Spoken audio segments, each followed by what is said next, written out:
Doghouse Podcast is back. Great new guest. We connected on Instagram. Ryan Gibson, diehard Georgia fan like I am. How we doing today? Try not to melt in the heat out here, but other than that, doing good. Yeah, man, it's hot here in the North Carolina area as well. It's warming up. I believe spring, summer is here. First question I wanted to ask you, Ryan, what made you a Georgia fan? Basically, as a kid, I grew up in a family that was all Clemson Tiger fans. My grandmother was a big Clemson fan, and because she was from Florida, she was a Florida fan. I hated Florida like nobody's business. But the thing is like when I was a kid, it was Clemson because everybody's like, oh, well, you want to be with your friend or your family team. But it always seemed like the game my parents would want us to go to at Clemson was always the Georgia game. And I always loved the red and black. It always resonated with me with Lindsey Scott and Herschel Walker and those types of players, the Buck Belue players.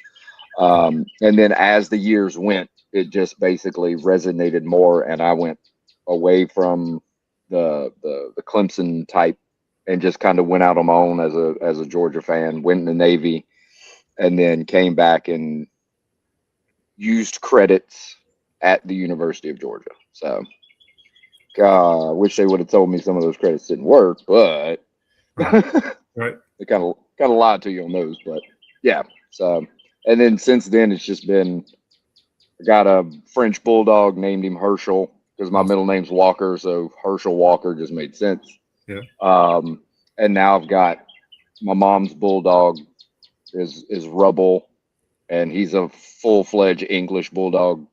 So they're trying to make him a Clemson fan, but yeah, I've already claimed the Georgia part to him. That's awesome, man. Love hearing that. Keeping it outside the family, and bringing all the dogs in. I love that. Yeah, first question, a little off-season talk here. I always like asking it. So this can be player or coach, but what is your Georgia Bulldog all-time Mount Rushmore? See, with that one, it's hard to do because it's hard to pick 4 players or a coach. So for me, I never want to add a coach, just solely because a coach,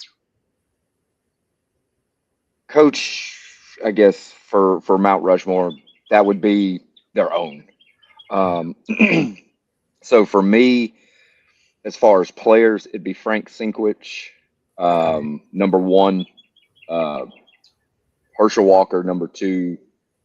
I know I'm going to catch hell for it. Fran Tarkenton. Okay. And then the other, it just has to be Stetson Bennett, just solely based. And yes, that's the one I'll probably catch hell for is Tarkenton and Stetson. But Tarkenton completely changed the course of the quarterback position by being a guy that can run. Sinkwich was the first one that kind of played quarterback / halfback. Tarkenton made it into more of a mobile quarterback type of thing. And Stetson Bennett he's that for me is like, and not to go too far off topic, but for me as a Bayern Munich fan, which is a German soccer team, Thomas Muller is our Stetson Bennett. He's the guy that when you look at him, he bleeds what the university and what the team and fans are. So Stetson is that version.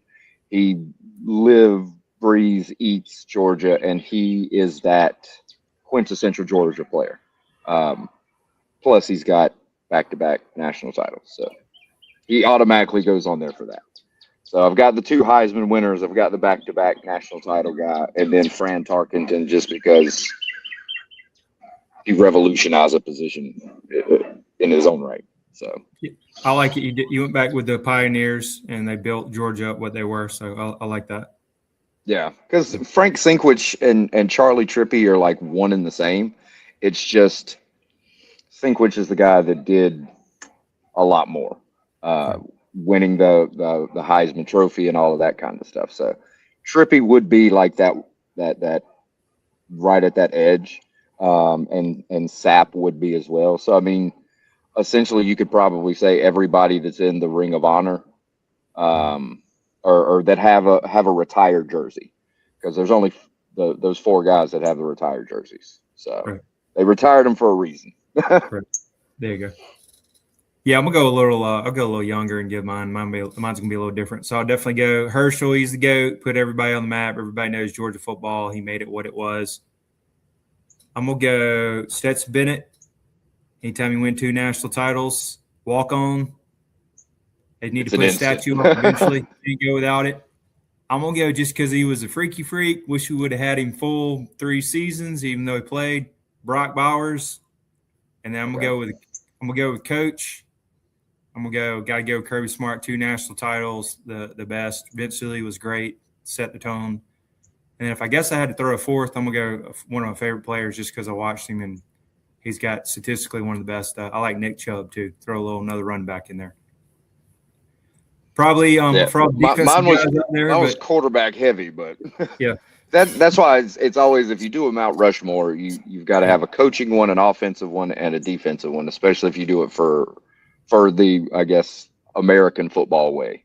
Yeah. You have to have different ones.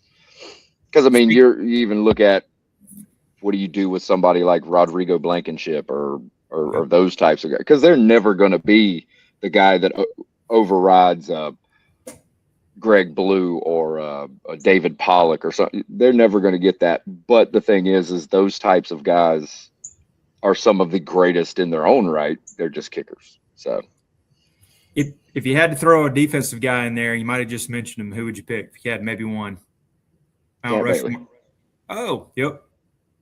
Really good, especially after in his career, 13, 14-year All-Pro or Pro Bowler. Awesome. And I mean, and the thing is he could play everywhere, and that's why, like, with him on the defensive side and a Hines Ward on the offensive side, they'll never be classified. Well, Champ more than likely on the defensive side, but if you look at a Hines Ward, he's never going to be on that Mount Rushmore because he never really did one thing exceptionally.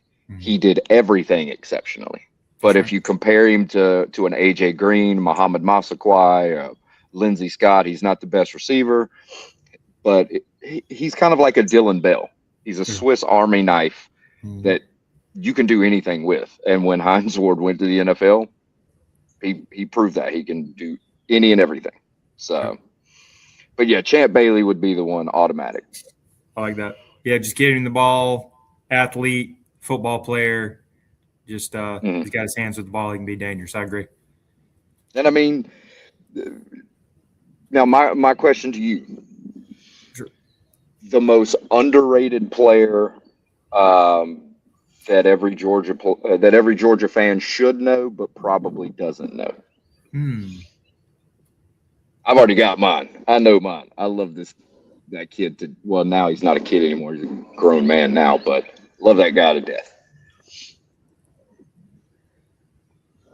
I'm just gonna throw it underrated just by his stats, and then I know he always got bashed a lot because he'd maybe throw some picks in games, but I think he ended up going 3-1 against Florida because, as we know, before Kirby's dominance, anytime he beat Florida was great.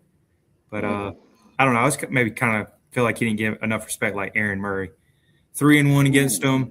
Really good yards, kind of under the radar. Maybe I mean, he is Stafford, even though Stafford's probably the best. Like, of course, I mean, Aaron Murray does have the most passing yards in SEC history. So yeah. I mean, what I was thinking more along the lines is like a Brendan Douglas. Okay. The guy that nobody really cared about because he played with the Keith Marshalls, the Todd Gurleys. Yeah. But it was one of those things that if you handed Brendan Douglas the ball, nobody expected him to do anything with it. But the first time he touched the ball, he ran, I want to say 17 or 22 yards for a first down. And everybody's like, oh, my God, where did this kid come from? but he was just like that battering ram, that He was.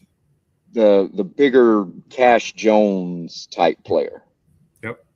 That's what I was. That's why I was like underrated. Yeah, nobody's gonna know who Brendan Douglas is off the top of their head. So that's good. That's a good one. Also, Gus the Kid, Aquinas, little small high Catholic school, coming out of there. Is that where he came from? Yeah, I did. Yeah. Oh wow. Okay. Yeah. Aquinas. Yeah, he played there. Let's see. Here, all right. How about Gunner had a good year last year, top 10.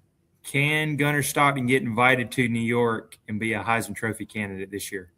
No. Okay.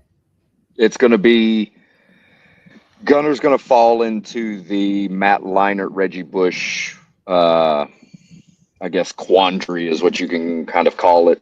And I think that's what's going to. I have a feeling Nate Frazier is going to be that front runner outside of, like, say, a Trinidad Chambliss, the little goofy ass kid from Texas that everybody swears up and down is good, but he's like the moron of the family. Arch Manning? Yeah, he's the piece of shit of that entire family. Okay. But basically, he's going to be a front runner. Then you have like a Dante Moore and those guys. All of those will be front runners at the beginning of the season. Once Chambliss gets smacked in the face a few times, he'll fall out. But I think Nate's going to be that guy that is our front runner. And hopefully Gunner understands that and gives and Kirby understands that, even though he has a 20-headed monster at running back this year. Mm-hmm. That he stops with the let's rotate 5 guys. You've got a Heisman Trophy level running back. Let him tote the rock. Let him do what he does. Get him into a rhythm. He'll stop dropping the flipping ball if he finally gets into a rhythm. But that's going to take away from Gunner. And my biggest worry, I said it to Randy from How About Them Dogs podcast when I saw him in person. Straight up, Gunner, get on the damn ground. Yeah, agree. If he does what he did towards the middle to end of last year, he's not going to make it a full season. I agree. Yep. He's on borderline CTE watch as it is. So I mean, the thing is stop taking the hits. Nate's built to take the hits. Chauncey's built to take the hits. Lawson is. Let those guys take the hits. If you need to do like Stetson did, if you have the opportunity to scramble for 5 yards, slide. Gunner, we get it. You're a strong country boy, but if you ever want to see an NFL training camp or remember your name in 5 years, you gotta take it. You gotta slide. Yep. So that's another issue that I think that Gunner's going to have to be able to do. And we didn't get to see it a lot at G-Day. Gunner reading a downfield pass, or Bobo allowing him to throw a downfield pass. If he can't, if he lives in the mid to short range passing, the Heisman voters aren't going to care. He could set an NCAA record for most completed passes, most touchdown passes. I mean, Scovey, White, Helton can only do so much, you know what I'm saying, replicating what the type of player Zachariah Branch was. Mm-hmm. But that's why I would still say Nate's going to be the guy that, if from anybody at Georgia that goes to New York, it'll be Nate. I agree with that with Nate. I just hope he can stay healthy. Been a little banged up a little bit at times, but he's definitely explosive. I do like it. And I agree with that with Gunner. He's got to slide more, be more conservative. Also, can he make that medium to intermediate throws like what you were saying? Slant pat in 15 to 20 down the field and not just do bubble screens. And that's going to be my next question rolling in that. I know he's controversial. You either hate him or you love him. Thoughts on Mike Bobo at OC? Don't hold back if you're a hater. No, at points in games, yes, I'll be a hater. I'll cuss that. Sorry for my. No, I'll cuss that fucker out all game. But after the game, when you look at the stats and that type of stuff, right now we don't truly have a team that can run bubble screens all damn day. We're not built for it. Scovey White Hilton can do it, but the thing is he hasn't been able to show it yet. Zachariah Branch, that's what he does. He's going to do it masterfully, and the Falcons are going to start running bubble screens for that specific reason. But the thing is when you've got a Talon Taylor, you got a Blackshear, you've got a Caden Prothrow, you've got an Isaiah Canyon, you've got guys that can stretch the damn field, not one here, one there. But the thing is you're going to have to get Gunner comfortable with throwing those deep balls. So, yes, you're going to start out with some bubble screens to Scovey White Hilton. Then you're going to move it out a little farther, some Lawson Lucky, some Elias Williams kind of outs. Then, as we saw at G-Day, you've got Caden Prothrow who can run the in route, 6'6" to 25-ish. Right. So, I mean, he's already a big slot receiver as it is. Let him run some, and yes, he's still a young kid, but let him run the quote-unquote suicide routes. He's a big kid. Ethan Barber, however that's pronounced. Depends on which Georgia fan you talk to. Let him and Prothrow run those suicide routes. Don't get Talon Taylor killed. Don't get Blackshear killed or Isaiah Canyon. Those 10, 15-yard inward going routes. You've got a 6'6", and I think Barber is 6'4", 6'5"-ish. Yeah. Both him and Prothrow are built. Let them run across the middle. Linebackers, nickel corners, those types, they're not going to be able to guard them. They're too small. Linebackers going to be too slow. Corners too short. Just make it so you're earning Gunner that confidence going down the field.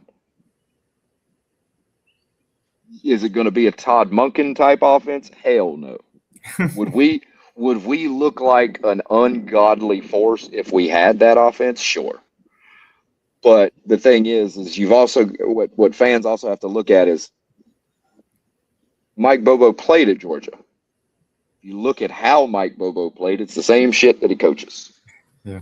He did the short outs, the quick in routes down the field here or there, but it was never really, fling it all over the place type stuff. But I think one of the biggest issues with him is, and they can say it in the press conference all they want. You look at it in the play calling. I don't think they still have 100% butterfly feelings when Gunner goes back and looks downfield. Right. So I think that they're not confident in Gunner being able to. They're confident he can throw it that far, but are they confident with it being accurate at that range? Because in high school we know he can do it. Right. It's just that thing. I think if he gets confident with Gunner finally understands he's a quarterback and not a tank. Mm-hmm. Then you can kind of run that through. Because, you can also see when we put in Puglisi, just for those little appearances here and there, he'd rack back and fire it. He'd throw it 20, 25, 30 yards down the field. He didn't care. Yeah. Gunner's more methodical with it. So I think Bobo's trying to be more methodical with Gunner because Gunner just wants to move the ball, doesn't have to do it all at once. Okay. So it's just that give and take, and fans want to see the 2021, 2022 type offense, but it ain't the same guy in either position. So, but fans cuss that fucker out during the game. Just drop it. If we beat the brakes off of somebody, just drop it. Yeah. Good grief. Because we're a lot better now than, I'm not going to say a lot better now. We're a more complete team this year than we were last year. Yeah. All the way around. Yeah, that was going to be one of my other questions. So you went to G there, right? Mm-hmm. So we know Gunner's going to be the man coming in. We know we had, 4 or 5, I don't even know how many quarterbacks played. As of Mm-hmm. right now in May, who would be your backup heading in there? Because I did hear there wasn't really a backup that stood out. So it's kind of like we don't have a backup quarterback. We got a committee. Who do you think is going to Yeah, be none just in of. case Gunner got I hurt? mean, if Gunner gets hurt, it's Puglisi's team because Mhm. Puglisi has played. Most of last season, Ryan Montgomery had the knee injury, Okay. didn't participate in a lot of stuff. But from what I'm hearing from insiders, people that are down there a lot, Montgomery is a extremely talented kid. Mhm. But Puglisi has a rocket for an arm. I mean, Mhm. you're looking at a kid that I think he was clocked at baseball. I think he can throw it in the mid to high 90s as a baseball. So Okay. he was a really good baseball prospect. Put a football in his hands, he can fling it.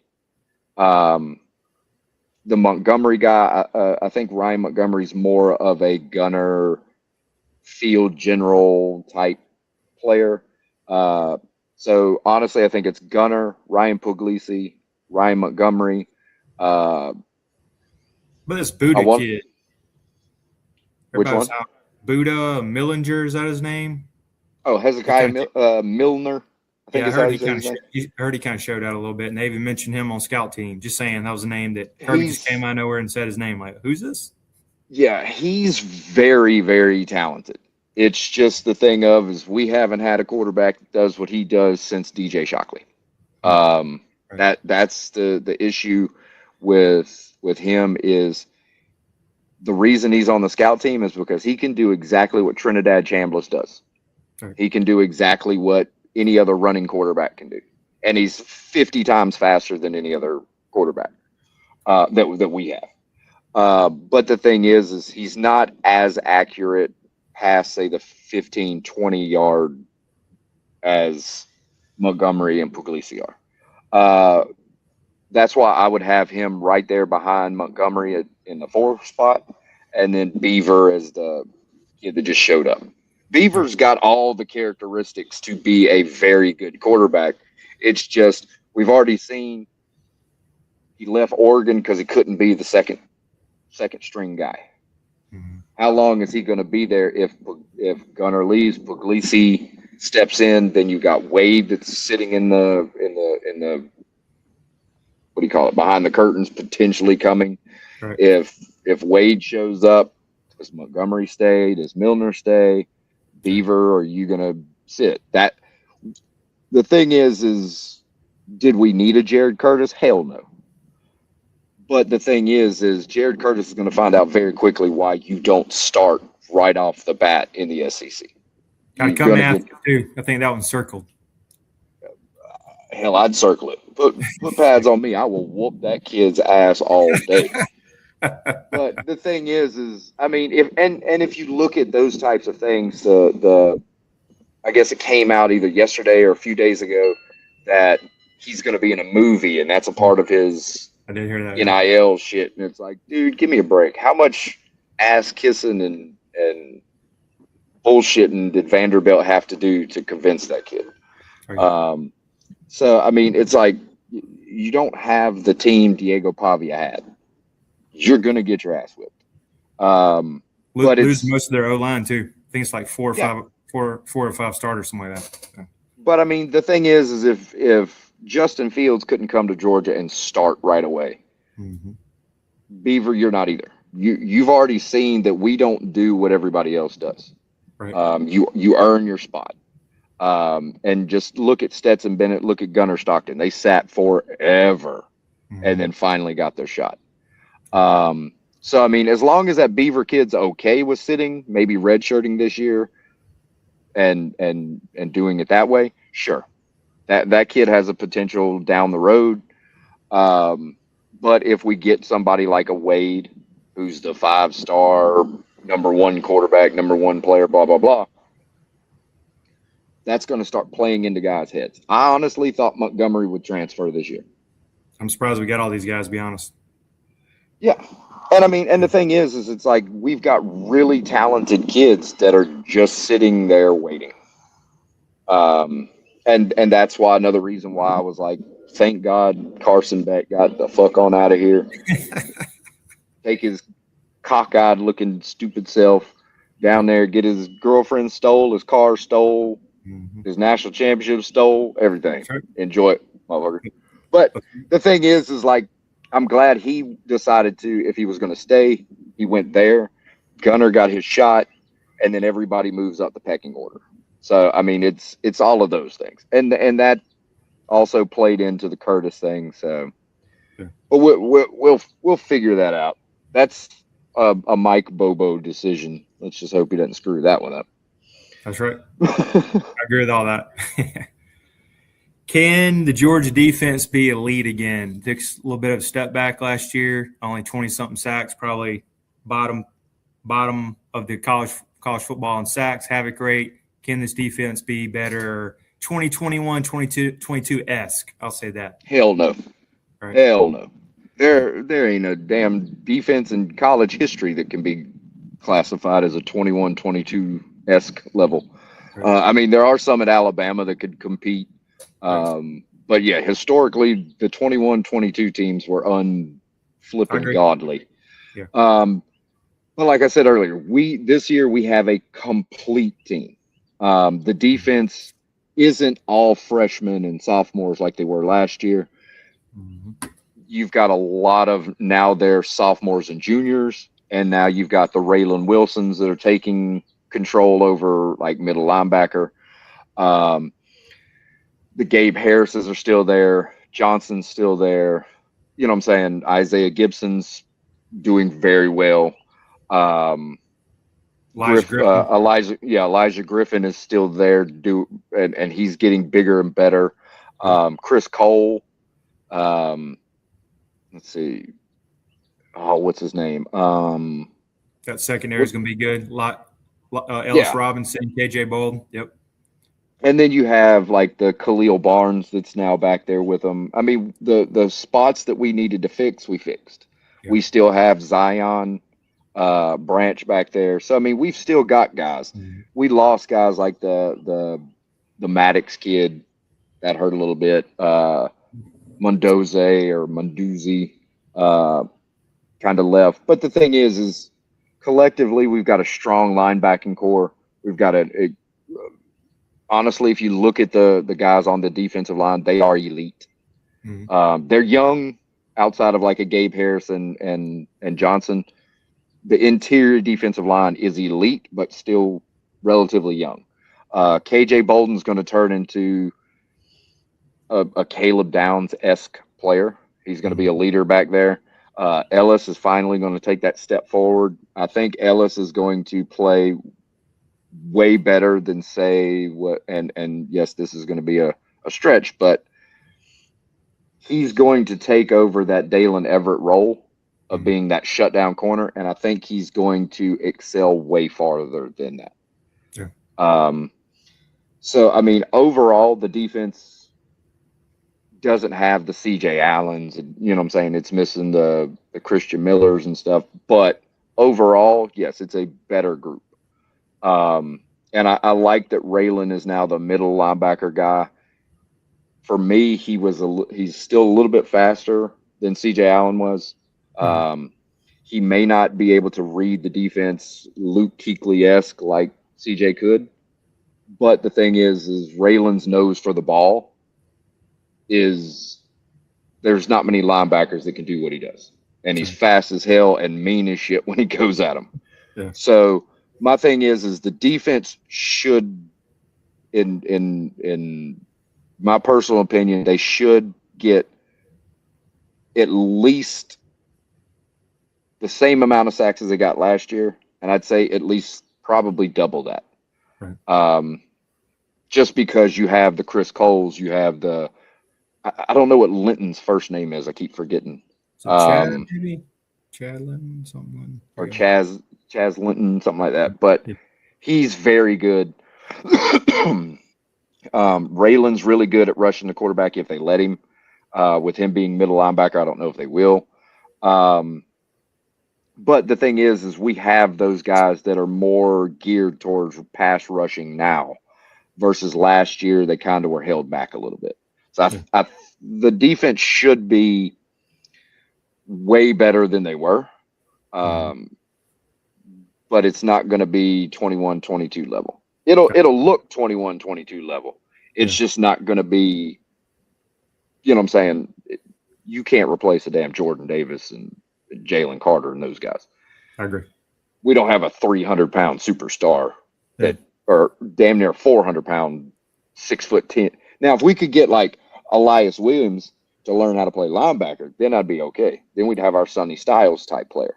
Yeah. I mean, a 6 foot, damn near 6'10" middle linebacker would be awesome. Oh yeah. We don't have that. Yeah. I agree. That's good. I'm excited about the Larry Knight outside linebacker coach. I think he's going to make them improve. I want to see. Oh, yeah. The only issue that we're going to have this year is the same issue we've had since Kirby Smart showed up. Athens, Clark County. Yep. That's our only damn issue. If we can get them cops to fuck off, we'd be good to go. Or, and I know it sounds crazy, Athens, I know you have Ubers and Lyfts and limos and taxis. Yeah. Get an NIL for the football team so none of those kids are allowed to drive at all. I like that. It's a good idea. Do the designated driver list like they do on Friday in Athens with the little kid on the desk on the corner of the road where you just sign up for designated driver.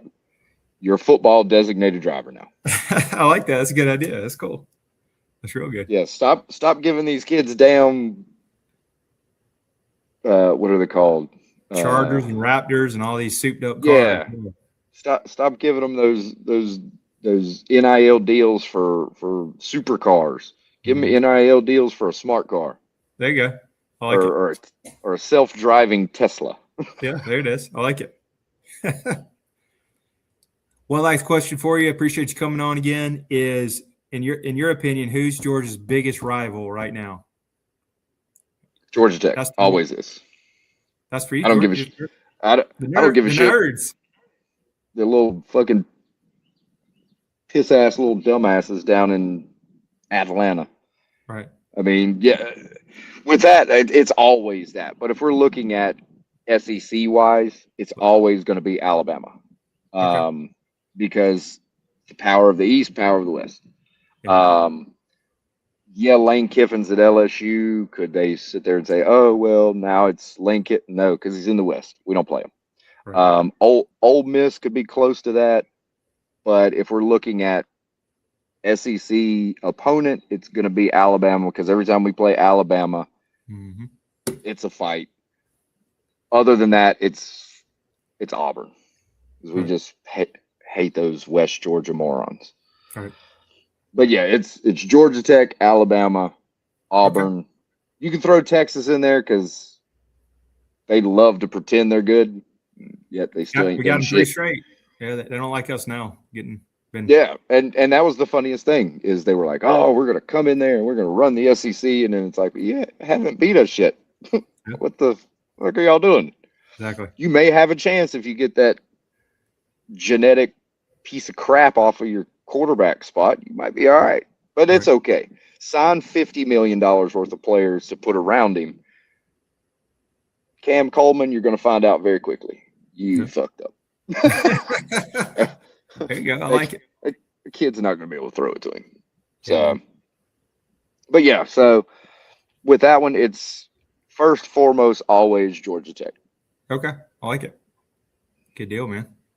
Not Florida anymore because you have to beat us within like the youngest fans for Georgia have never seen Florida beat us. So at some point. Yeah, I think there's like 5-year-olds walking around that's never seen Florida. I mean, over 2,000 days. Gator Hater Countdown. You've got a lot of kids that's probably never seen Georgia Tech beat us, but it's still an in-state type thing. That's some deep hatred. I can't even like talk to many Georgia Tech graduates because I guess I get disrespectful. Okay. I don't know. They don't have Haynes King anymore, but they'll be all right. because now That's they've right. got little Mendoza, and we're gonna smack that damn kid in his damn mouth. We'll see. That'll be good. Hey Ryan, how do we follow you and on social media? Got your Instagram here. Maybe talk a little bit about your artwork that you do. I thought this was really cool. I really like the Keely Ringo and the I love Oh the yeah. Jarvis Jones right here with the Predator. Man, these are really good. Basically that's my Instagram. It used to be based around like my Bayern Munich fandom, my Bayern Munich eye type stuff. Um, then it transitioned more to like Georgia. I got into the art stuff because I was dating a person and she broke it off. So it was like, hey, I've got to figure out something to take my mind off of all of that. I hadn't drawn in like 16 years or so. I used to draw all the time. But when that happened, then I just started drawing. Like I drew it all started, I drew a Raylan Wilson Donald Duck, but it looked like it was like a running back. So I had to fix that eventually. But yeah, then I started doing that. And then it was like, okay, this is kind of like where I can center myself. I can draw Bayern players. I can draw Georgia players. I've had people ask me to do different things. So I've done those. The Ringo one with Stetson and Oscar Delp and Dan Jackson. That was a commission thing that Georgia Sports Autographs wanted for their Stetson Bennett autograph signing during G Day, and that took like 40 some odd hours. Wow. And it came together. It was nice. I really like the black and white version better than the colored version, but that's an artistic type thing. But yeah, it's just something because most of the day I just sit on the front porch and it's either that or talk shit online, and I can talk shit at any point. Right. But the girl that was the catalyst for all of this, she came back and we're dating again. Oh, nice. So now it's the thing of while she's at work, I need something to take my mind off of it and keep that anxious, you know what I'm saying, brain calm. So that's the calm that I've got in it. So, but yeah, I'm starting to do kind of like the Jarvis picture and the Frank Sinkwich picture. Those are kind of like I'm trying to do like a dog's legend type thing, for like the younger fans and stuff to see. Okay, well, who's Frank Sinkwich? And then when they look him up, they know who he is. So it'll be a series of dog legends, the Champ Baileys, the Herschel Walkers, those guys that are great players that nobody's ever heard of or that they don't speak of much. The Charlie Trippies, let's see, Sapp. I think he was in the 60s, running back in the fullback, Right. but he was an actual running back in the 60s. But yeah, I started with the Predator just because my time at Georgia, that was the coolest guy out there. And I mean, the 2012 season, if for any fans that don't know who Jarvis Jones is, just look at the 2012 season highlights. Yeah. When you spoke about 2021, 2022, that 2012 team, that was that team. Yeah. That was the team that could put the 2021, 2022 team against the wall. I just remember him in that Georgia-Florida game. He whipped that left tackle's ass. I'll tell you that. He probably still has nightmares. Oh yeah, 2 or 3 sacks, took over that game. That was awesome. and I really wanted to put the picture of him standing over the Florida quarterback after he hit him, and the quarterback's just laying there like tombstone looking, and he's just standing over him looking right down on top. I was like, I want to incorporate that one, but it's not going to fit in what I wanted to do. So, but yeah, and I sent that to him, and he loved it. The Frank Sinkwich one, I sent it to his great grandson, and their family loves it. So yeah, somebody on Facebook asked me if I was selling them. I was like, well, never thought anybody would actually want to buy it. Right. But if you want to, we can talk about it. Yeah. Awesome. Man. But yeah, so I mean, anything anybody sees on my page that they want, let me know. Everything's for sale because it's digital art. So, I mean,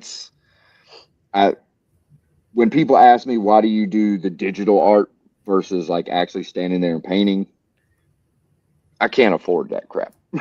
Oh, yeah. I mean, the brushes, the paints, the pencils, the graphite pencils, all that stuff, you're looking at $200, $300 just to get going.